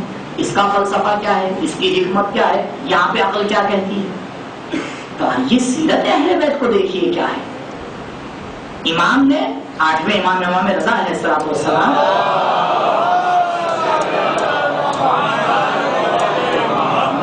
آپ جا کے پڑھی، 2 جلد شیخ صدوق نے کتاب لکھی ہے، 2 جلد کتاب لکھی ہے عیون اخبار امام روا علیہ السلام، اور اس میں آپ کے مناظرات پیش کیے ہیں. جتنے مناظرے ہیں جا کے دیکھ لیے، سب توحید کے باب میں. کتنا ہم نے توحید کو عقل سے سمجھا ہے. چلیے توحید تو بعد کی بات ہے، ہم نے کتنا ولایت کو عقل سے سمجھا ہے. اگر میرا موضوع ولایت ہوتا تو پھر میں آپ کو بتاتا کہ ولایت عقل سے کیسے سمجھی جاتی ہے. صرف کہہ دیا مان لیا نہیں، کہہ دیا مان لیا نہیں، سمجھ لیا اس لیے مان لیا. اس لیے جب انسان سمجھ کے مانتا ہے تو تلوار کے سائے میں بھی اپنے قول سے نہیں پلٹتا ہے. لیکن اگر کسی کے کہنے پہ مانتا ہے تو کسی دوسرے کے کہنے کے اوپر پلٹ بھی جاتا ہے. کہا قبلہ آپ تو کل تک یہ مانتے تھے، انہیں نے کہا تھا مانتے تھے، آج انہیں نے کہہ دیا ماننے لگے. لیکن اگر عقل کی کسوٹی کے اوپر اتار کے مانا ہو تب دنیا میں کوئی بھی کہتا رہے ہم تو اسی کو مانیں گے، کیونکہ ہماری عقل گواہی دے رہی ہے یہ بات عقل کے مطابق ہے. کل اگر خدا سوال کرے گا تو ہم جواب دینے کے لیے کھڑے ہیں. پروردگارا وہ طاقت جو تو نے ہمیں دی تھی اسی کے ذریعے ہم نے فیصلہ کیا. یہ سیرت اہل بیت ہے، اور آج ہماری کامیابی بھی اسی میں ہے. ہم اس لیے پچھڑے ہوئے ہیں کیونکہ جو عقل خدا نے دی ہے اس کا صحیح استعمال نہیں کرتے. اگر استعمال کر لیں تو کیا پیچھے رہیں گے؟ نہیں. دنیا کو خداوند متعال نے مومن کے لیے خلق کیا ہے. اگر غیر مومن کو خداوند متعال رزق دے رہا ہے تو ہمارے صدقے میں دے رہا ہے.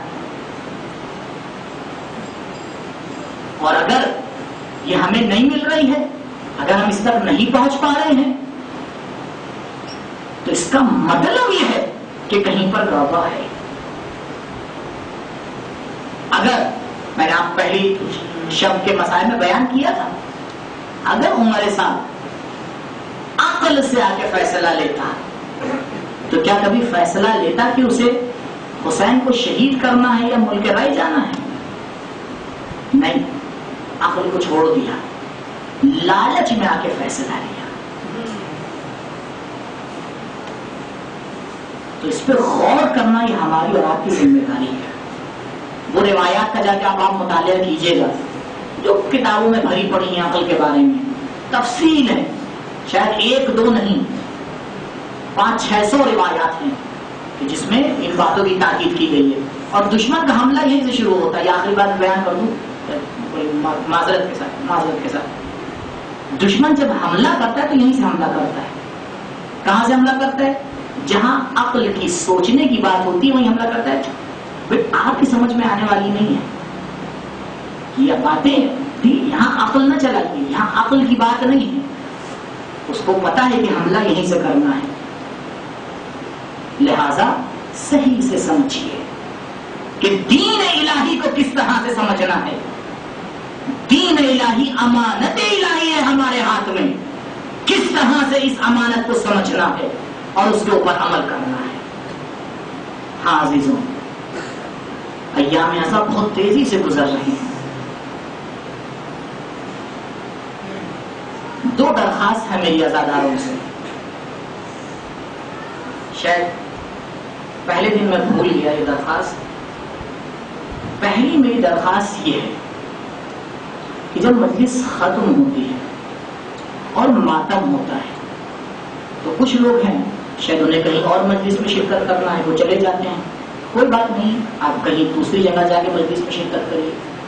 لیکن اگر آپ فرش عزا پہ کھڑے ہیں تو ماتمی دستے میں شریک رہیے.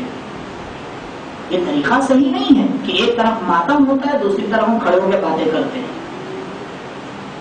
یہ نہیں کہا جا رہا ہے کہ آپ جوانوں کی طرح کس کے ماتم کریے، نہیں، کم سے کم اس صف عزا میں کھڑے ہو جائیے تاکہ اگر کوئی کہے، کوئی دیکھے تو یہ کہے کہ یہ لوگ حسین کا غم منا رہے ہیں. یہ پہلی میری درخواست ہے آپ سے. اور جو بھی جلوس نکلتا ہے شہر کے لیول کے اوپر، وہاں اس بات کا خیال رکھیے وہ جلوس ہماری پکچر ہے دوسری قوموں کے سامنے. وہاں ہمیں دکھانا ہے کہ ہم علی کے چاہنے والے ہیں، وہ علی کی جس کی زندگی ہمیشہ نظم کے ساتھ گزرے. اور دوسری درخواست میری آپ سے یہ ہے کہ یہ مجلس عزا عبادت ہے. میں نے جو پہلے مسئلہ بیان کیا تھا اسی لیے بیان کیا تھا. عبادت کے اندر طہارت شرط ہے. عبادت بغیر طہارت کے نہیں ہوتی. لہذا جب فرش عزا پر آئیے تو وضو کر کے آئیے, بغیر وضو مت آئیے, کیونکہ یہ عبادت ہے. جس طرح بغیر وضو کے نماز قبول نہیں ہوتی, اسی طرح سے بغیر وضو سے عزاداری بھی اس طرح سے عزاداری نہیں ہوتی جو اس کا حق ہے. وضو کر کے فرش عزا پہ آئیے, تب سمجھ میں آئے گا کہ کتنا زیادہ خداوند متعال انسان کے اوپر رحم و کرم کرتا ہے, اور اس عبادت کے کتنے درجات ہیں, اور خدا انسان کے اوپر اپنی توفیقات نازل کرتا ہے. شب 3 محرم آ گئی. اب ایک طریقہ ہے, بہرحال ہر جگہ الگ الگ ہے, کہ پہلی شب کسی سے مخصوص ہے, دوسری شب کسی سے مخصوص ہے, تیسری شب میں کسی کے مسائل پڑھے جاتے ہیں. آخر ہم کریں تو کیا کریں؟ ہمارے پاس راتیں 10 ہیں اور لاشیں 72 ہیں. اگر ہم ایک رات میں بھی ایک کے مسائل پڑھیں تو یہ 2 مہینے 8 دن گزر جائیں گے, مسائل ختم نہیں ہوں گے. اور کچھ لاشیں ایسے ہیں جو کربلا سے باہر کی, جو کربلا میں پہنچنے سے پہلے یا کربلا کے بعد اس دنیا سے رخصت ہو گئے. عزیزوں, مسائل پڑھنے کے لیے بہت جگرا چاہیے. بعض جگہ یہ رسم ہے کہ 3 محرم کو جناب مسلم اور طفلان مسلم کے مسائل پڑھے جاتے ہیں. کس طرح انسان ان مسائل کو بیان کرے؟ 2 شہزادے ہیں کہ جو ابن زیاد کے جیل میں گرفتار ہو جاتے ہیں. کیوں گرفتار ہو گئے؟ کیونکہ مسلم کو شہید کر دیا گیا. آپ جانتے ہیں جناب مسلم کو؟ جناب مسلم ہم بازو ہیں جناب عباس کے. جب امام حسین علیہ السلام خط دے کے جناب مسلم کو بھیجتے ہیں تو کوفے والوں کو لکھتے ہیں, اے کوفے والوں, میں اس شخص کو تمہارے نزدیک بھیج رہا ہوں جس پر میں اعتماد کرتا ہوں. اس کی بات میری بات ہے, اس کی بیعت میری بیعت ہے, اس کا انکار میرا انکار ہے. شاید آپ کو یاد ہو کہ میں نے پہلی رات میں ایک بات کہی تھی کہ ہم صرف اور صرف یا 14 کی سنتے ہیں یا اس کی سنتے ہیں کہ جس کی سند 14 نے لگائی ہے. بس جناب مسلم کے اعتبار کی سند اور مہر امام حسین علیہ السلام نے لگائی ہے. میں کہوں گا مسلم آپ جا رہے ہیں کوفے, جائیے, یہ 2 ننھے بچوں کو کیوں لے کے جا رہے ہیں؟ شاید مسلم پلٹ کے جواب دے, نادان تجھے نہیں معلوم, ارے کل جب کربلا کا معرکہ سجے گا تو 6 مہینے کا علی اصغر قربان ہوگا. ارے میں قیامت میں کیسے زہرا کو منہ دکھاؤں گا؟ ارے مسلم, میں حسین کا ششمہ شہید ہو گیا, تو اپنے بچوں کو مدینے میں چھوڑائے. جزاکم ربکم خیر الجزا. مسلم نے اپنے 2 چاندوں کا ہاتھ سنبھالا, کوفے کا رخ کیا, کوفے میں آئے, لوگوں کو دعوت دینا شروع کی. اور ایک وقت وہ بھی آیا کہ جب مسلم پیچھے پلٹ کے دیکھتے ہیں تو دیکھتے ہیں ایک انسان بھی ان کے پیچھے نہیں کھڑا ہوا. 18,000 لوگ بیعت کر رہے ہیں اور ایک انسان بھی مدد کو تیار نہیں ہے. لیکن کیونکہ جناب مسلم نے عقل سے حسین کو مانا تھا, تمہاری بیعت کی وجہ سے حسین کو نہیں مانا تھا. تم بیعت کرو نہ کرو, مسلم حسین کا ساتھ نہیں چھوڑ سکتے. وہ تمام حادثات کہ جس میں جناب مسلم کی شہادت ہوتی ہے, بہرحال مسلم کی شہادت ہو جاتی ہے اور یہ بچے ابن زیاد کے جیل میں آ کے گرفتار ہو جاتے ہیں. شیخ صدوق علیہ الرحمہ لکھتے ہیں کہ جب پورا 1 سال گزر جاتا ہے، ابن زیاد زندان بان کو خط لکھتا ہے کہ دیکھو ان بچوں کو ٹھنڈا پانی مت دینا، ان بچوں کو 3 وقت کا کھانا مت دینا۔ شیخ صدوق علیہ الرحمہ لکھتے ہیں کہ دونوں بچے دن بھر روزہ رکھتے تھے، رات میں عبادت کرتے تھے، بس 1 وقت کا جو کھانا ملتا تھا اس کے اوپر گزر ہوتی تھی۔ 1 سال اسی طرح سے گزر جاتا ہے۔ چھوٹا بھائی بڑے بھائی سے کہتا ہے بھائی آؤ، یہ جو زندان بان ہے، یہ جو جیل کے دروازے کے اوپر کھڑا ہوا ہے، اس کو اپنا حسب اور نسب بتاتے ہیں، شاید اس کو رحم آ جائے۔ رات آتی ہے، دربان آتا ہے، اسی طرح سے 1 کوزہ پانی اور 2 روٹیاں لا کے شہزادوں کے سامنے پیش کرتا ہے۔ ایک مرتبہ بڑا بھائی آگے بڑھتا ہے، پوچھتا ہے اے شیخ کیا تم محمد کو جانتا ہے؟ وہ کہتا ہے ہاں کیسے نہیں جانتا ہوں، ارے وہ تو ہمارے نبی ہیں۔ کیا تم علی مرتضیٰ کو جانتا ہے؟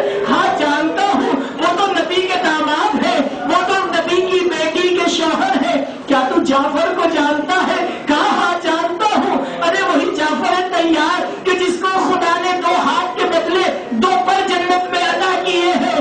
بس اے بچے متوجہ ہوتے ہیں، اے شیخ تجھے نہیں معلوم ہم جعفر کی اولاد ہیں، ہم مسلم کے یتیم ہیں۔ ایک مرتبہ وہ شیخ قدموں پہ گر جاتا ہے، اے بچوں ارے پہلے کیوں نہیں بتایا؟ خوشا نصیب ہو یہ کوفے کا زندان بان کہ جس نے جب بچوں کا حسب اور نسب سنا، ارے اپنے آپ کو قدموں پہ گرا دیا۔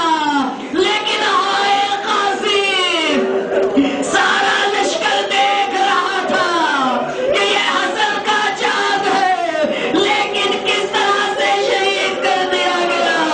جزاکم ربکم خیر الجزا۔ ہاں زندان بان کو ترس آتا ہے، زندان کا دروازہ کھول دیتا ہے، بچے رات کی تاریکی میں نکلتے ہیں، سفر کرتے چلے جا رہے ہیں، کوفے کی گلیوں کو نہیں پہچانتے ہیں۔ ایک مرتبہ ایک دروازے پہ آ کے دستک دیتے ہیں۔ کتنی مشابہت ہے مسلم کے لادلوں میں، جناب مسلم ہے۔ مسلم نے بھی کوفے میں ایک دروازے پہ دستک دی تھی، بچوں نے بھی ایک دروازے پہ دستک دی۔ ایک ضعیفہ آتی ہے، دیکھتی ہے 2 چاند ہیں جو دروازے کے اوپر کھڑے ہوئے ہیں، پوچھتی ہے بچوں اتنی رات میں یہاں کیا کر رہے ہو؟ بچے جواب دیتے ہیں ضعیفہ ہم آل رسول ہیں، ہم علی کی اولاد ہیں، ہم اس کوفے میں بھٹک رہے ہیں۔ زوجہ کہتی ہے میں گھر میں آ جاؤں، لیکن میرا بیٹا بہت ہی خراب طرح کا انسان ہے، اگر وہ گھر میں آ گیا تو میں تمہیں نہیں بچا سکتی۔ بچے التجا کرتے ہیں کہ بس 1 رات رہیں گے، صبح چلے جائیں گے، لیکن بچوں کو کیا معلوم تھا کہ یہ رات ان کی زندگی کی آخری رات ہو جائے گی۔ ہاں جب رات کا ایک حصہ گزرتا ہے وہ ملعون گھر میں آتا ہے، اور آنے کے بعد جب آ کے لیٹتا ہے تو یہ بچے خواب دیکھتے ہیں، چھوٹا بھائی جاگتا ہے، بڑے بھائی سے چمٹ جاتا ہے، بھیا میں نے خواب میں دیکھا کہ نانا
سيعلم الذين ظلموا أي منقلب ينقلبون إنا لله وإنا إليه راجعون رضا بقضائه وتسليما لأمره لا معبود سواك يا غياث المستغيثين. پروردگارا ہمارے امام کے ظہور میں تعجیل فرما. پروردگارا ہمیں توفیق دے ہم اپنے آپ کو سدھار کر اپنا نام امام کے آوان کی فہرست میں لکھوا سکیں. پروردگارا ہمارے اعمال کو قبول فرمانا. پروردگارا یہ عزاداری جو حسین کے لیے کر رہے ہیں دنیا میں جہاں جہاں بھی اس کو اپنی بارگاہ میں قبول فرما. پروردگارا اس عزاداری کو ہماری آخرت کے لیے ذخیرہ قرار دے. پروردگارا شیعیان حیدر کرار اس دنیا میں جہاں جہاں بھی ہیں ان کی جان مال و عزت و آبرو کی محافظت فرما. پروردگارا جو بے اولاد ہیں انہیں اولاد کی نعمت سے نواز دے. جو بے اولاد جو صاحب اولاد ہیں ان کو توفیق دے اپنی اولاد کی صحیح تربیت کر سکے. پروردگارا جو بیمار ہیں ان کو شفاء عاجل عنایت فرما. جو مقروض ہیں ان کا قرض غیب سے عطا فرما. پروردگارا ہمیں توفیق دے اپنی معرفت کو بڑھا کر اپنے اعمال کو سدھار کر اپنے آپ کو تجھ سے روز بروز دن بدن لمحہ بلمحہ نزدیک سے نزدیک تر کر سکیں. پروردگارا جو پہلی دعا تھی وہی آخری دعا ہے. ہمارے امام کے ظہور میں تعجیل فرما. ربنا تقبل منا انک انت السمیع العلیم. ماتم حسین.